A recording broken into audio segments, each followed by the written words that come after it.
সবাই কিন্তু উদ্যোক্তা হতে পারে না। ফ্যামিলি কি বলবে, ফ্রেন্ড সার্কেল কি বলবে। 35K মতো আমার খরচ হয়েছে। ছোট পুঁজি থেকে অনেক বড় হওয়া যায়।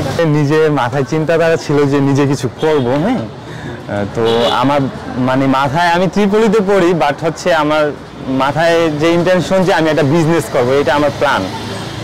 তো বিজনেস করতে তো অনেক পরিমাণ পুঁজির প্রয়োজন হয়। তো ছোট থেকে এটা শুরু করার চিন্তা ভাবনা যে এখানে অল্প পুঁজিতে আমি বিজনেসটা স্টার্ট করতে পারবো।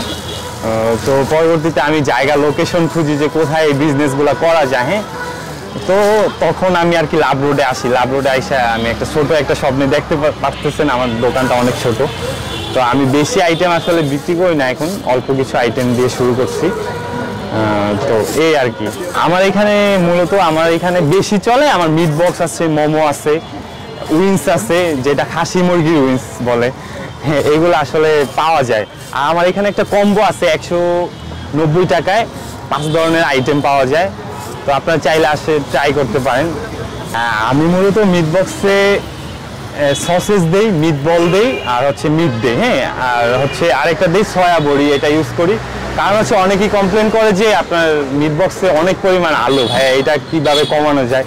তো আমার ওই টেনশন থেকে যে মিট বক্সে তো আলু দিতেই হয়, কারণ হচ্ছে একটা মিট বক্স 100 টাকা রেগুলার, এটা পসিবল না দেওয়া এত কিছু দিয়ে। তো চিন্তা করলাম যে আলুটা উঠায় ফেলাই, সেক্ষেত্রে আর কি আমার এখানে ইনশাল্লাহ আলু ছাড়া মিট বক্স পাবেন। যেই আসেন আলু ছাড়া মিট বক্স পাবেন। তো আসলে দেখেন যে সবাই কিন্তু উদ্যোক্তা হতে পারে না। কারো মাথায় প্ল্যান থাকে যে উদ্যোক্তা হওয়ার, কেউ আছে যে ছোট থেকে শুরু করবে কিন্তু রাস্তার পাশে আসে খাবার বিক্রি করবে, এটা কিন্তু অনেকেই চায় না। হ্যাঁ, তো অনেকে যে বলবে যে ফ্যামিলি কি বলবে, ফ্রেন্ড সার্কেল কি বলবে। আমি মনে করি যে আসলে কে কি বলুক আর না বলুক, তো আপনি চাইলে উদ্যোক্তা কিন্তু হতে পারেন। ছোট পুঁজি থেকে অনেক বড় হওয়া যায় ইনশাল্লাহ। 35K মতো আমার খরচ হয়েছে, বেশি একটা না। তো ইনশাল্লাহ মোটামুটি ভালোই সাড়া পাচ্ছি, কারণ হচ্ছে আমার কিছু রেগুলার কাস্টমার আসে প্রতিনিয়ত, তারা খায় আমার খাবার, বলতেছে তারাই রিভিউ দেয় যে খাবার অনেক মজার, এই আর কি। তো আমি নিজের ইন্টেনশনটা আমি ফার্স্ট অফ অল শেপ রাখছি এখানে। আমি শেপ থেকে আর কি কিছু শিখছি। তো শেপ শিখাই দেওয়া গেছে সব কিছু, যে কীভাবে কী করা লাগে না করা লাগে। তো আস্তে আস্তে আর কি ইনশাল্লাহ ভালোই কিছু করতে পারতেছি। ফুডে তো জানেই সবাই, যারা ফুড বিজনেস করে অবশ্যই ফুডে একটা ভালো পরিমাণ প্রফিট থাকে। তো সেক্ষেত্রে আমি মনে করি যে হ্যাঁ, ভালো একটা আইডিয়া আমি চুজ করছি, কারণ হচ্ছে যে এখানে ভালো একটা প্রফিট থাকে, অল্প পুঁজিতে ভালো একটা প্রফিট থাকে। ফ্যামিলিকে সাপোর্ট না দিলে পারলেও আমি আমার পড়াশোনার খরচ, আমার নিজের খরচ, এখানে ঢাকাতে থাকি, তো এইসব খরচ আমি মেনটেন করতে পারতেছি।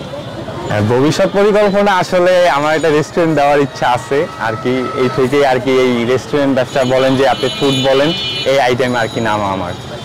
যতটুকু পারা যায় রাস্তার পাশে তো পরিষ্কার পরিচ্ছন্নতা যতটুকু পারা যায় আর কি করতেছি। তাও আপনারা আমার দেখতেছেন যে গাড়ির চারপাশে গ্লাস করা আছে, ধুলাবালি আসার কোনো স্কোপ নাই আমি মনে করি। Hydrostatic pressure test. আরে পাইপ তো ফ্যান্টাস্টিক। ইমপ্যাক্ট টেস্ট দেখেন কত চাপ নেয়, প্রেসার যতই হোক এই পাইপ ভাঙবে না। মাটির 1250 ফুট পর্যন্ত গভীর চাপ নিতে পারে আরএফএল ইউপিভিসি গ্লাস পাইপ। পাইপের বস, না কিনলে লস।